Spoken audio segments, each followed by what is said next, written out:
que je n'osais l'aimer. Elle était si jolie, je ne peux l'oublier. Le tournoi de Wimbledon, ça continue. Ils ont mis leur casquette, tous ces petits jeunes gens. Et comment se portent-ils les uns et les autres? Pas que les Français. Alors. Les Français, en tout cas, déjà. Les Français. On commence par eux. Moyennement bien, oui. Parce qu'ils étaient 7 sur les cours hier. Il n'y en a que 3 qui sont passés. Il s'agit de Tsonga, Gilles Simon, également fils. On va commencer par le numéro 1 français. Regardez, c'était hier. Il n'a jamais inquiété pendant son match. Il a même tranquillement dominé Albert Romas Vinolas et s'impose en 3-7 et 1h44 de jeu. Le Français affrontera Ivo Karlovic. Regardez Benoît Paire, il est passé par toutes les émotions. Hier après-midi, face à l'Espagnol Roberto Bautista Agut, le Français mène 2-7-0. Il passe ensuite à côté de sa 3e manche, puis il se tord la cheville dans le 4e set. Et oh là! Aïe! Ouf.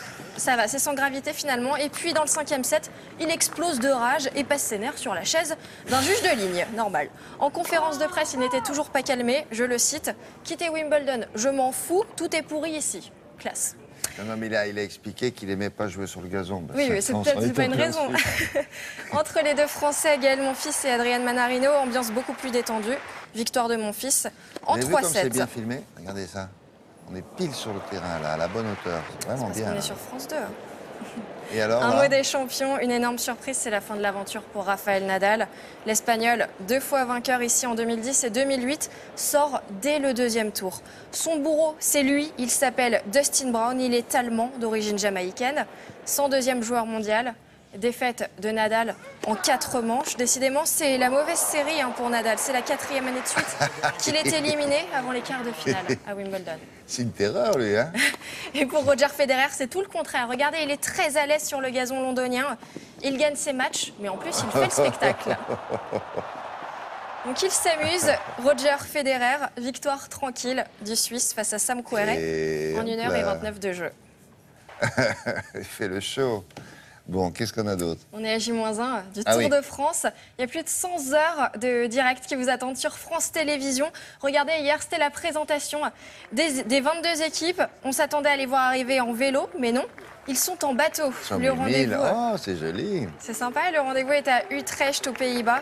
Cette ville de 300 000 habitants devient la capitale du vélo le temps d'un week-end. La présentation des équipes a commencé à 18h, 198 coureurs. Les favoris sont là, Contador, Chris Froome, Nairo Quintana. Donc ils sont tous là, le Tour de France, c'est demain. Du golf. Ah, Nathanaël. Il aime le golf? Bah, c'est un grand joueur, vous ne saviez pas ça, mais c'est un très grand joueur. L'Open de France a débuté donc hier, c'est Victor Dubuisson, c'est le numéro 1 français, il a pris provisoirement la tête du tournoi. Regardez, il est l'auteur d'un des plus beaux coups de la journée. Oh là. Pour Alexander Lévy, l'autre favori français, c'est un peu moins bien. Ça tombe même à l'eau. Et sachez que Victor Dubuisson, le 37e joueur mondial, a invité 3 lycéens sur le parcours de l'Open de France. Initiative rarissime ici. Arthur, Louise et Lucien sont dans une école de golf. Ils ont été choisis par Victor Dubuisson pour le suivre tout au long de la journée. Donc ils ont eu de la chance, ils ont eu un cours particulier avec la référence du golf français. Très bien, on termine par quoi? Par du vélo, puisqu'on est à J-1 du Tour de France. Je voulais vous emmener à San Francisco pour des images impressionnantes. Regardez, il s'appelle Vittorio Brumotti. Il est devenu maître dans l'art de manier son vélo de course. Non. Ça fait un petit peu peur, le bord est très proche. Non. Ça va, il n'a rien vu, pas de bobo.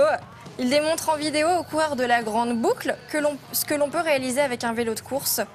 Bon, il ne participera évidemment pas au Tour de France. À part ça, ça va, lui? Oui, bien sûr. Ah, c'est rigolo, ça. Mais il aurait peut-être eu une course à jouer dans les épreuves de montagne. Non, mais c'est le coup du balcon, là. Je suis pas sûr de ça. Ne faites pas ça à la maison, comme on dit à la télé. Elle a fini? Oui. Merci beaucoup, Émilie. À bientôt. On continue avec Natacha Harry.